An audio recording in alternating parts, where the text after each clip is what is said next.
Death on the Nile is directed by Kenneth Branagh and stars Kenneth Branagh, Gal Gadot, Armie Hammer, Latia White, that woman from Luke Cage, a bunch of people basically, and tells the story of a couple who are about to get married, and the ex of the soon-to-be husband is stalking them all the way up to their trip on a boat in the River Nile, and when there is a murder on that boat, the world's greatest detective, I'm gonna find out his name because I am terrible with the name, Hercule Poirot. I'm just gonna call him Hercule. He's going to try and figure out who is the killer. Now, I did not see Murder on the Orient Express. I never. It looked interesting, but it's just one of those movies I never got around to.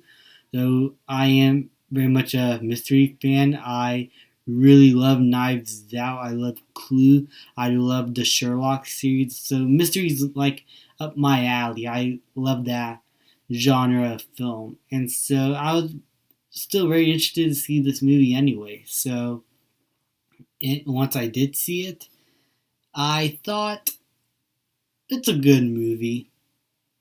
On to the next thing. It's one of those movies that I enjoyed watching, but it's not a movie that's going to stick with me.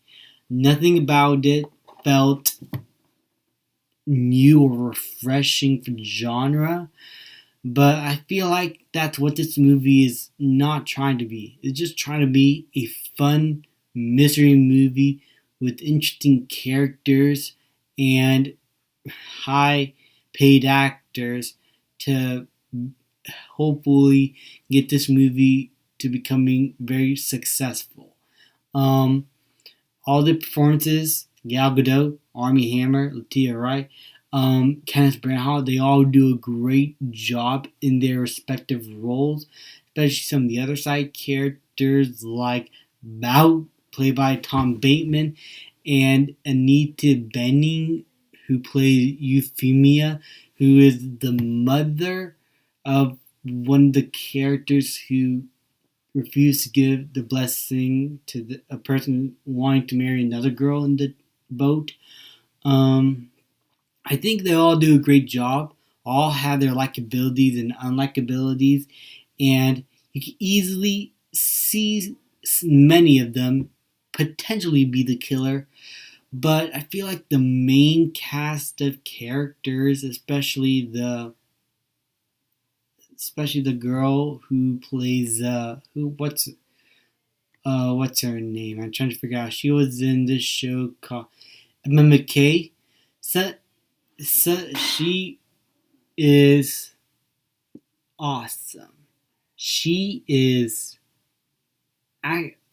some performances like her in Armie Hammer. These guys, you feel unsettled even if you are unsure if they are the killer or not.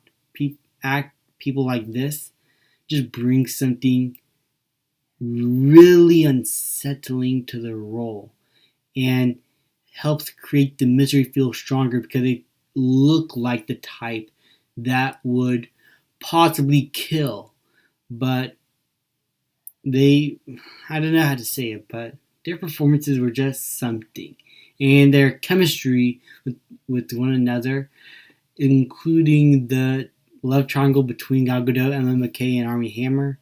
I mean, it's all fantastic. The cinematography and look of the film is beautiful. This is a gorgeous looking movie. The production value is amazing. But sometimes the green screen can be a little bit too colorful in that it kind of makes the whole look of a scene look fake and obviously green screen, and the actors are not lit as properly as they should to match the background.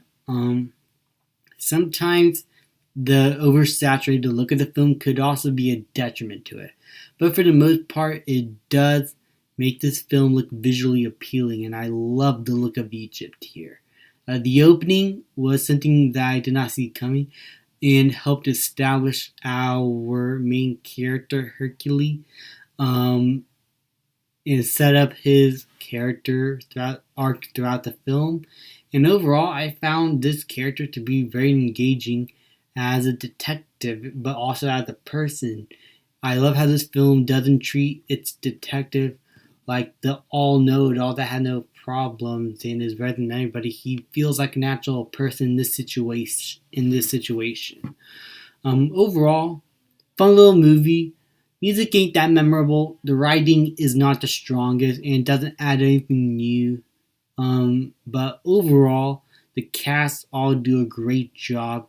The production design and look is beautiful. The mystery is still fun overall. Overall, this is still a good mystery movie that I could recommend, and I'm going to give it a B.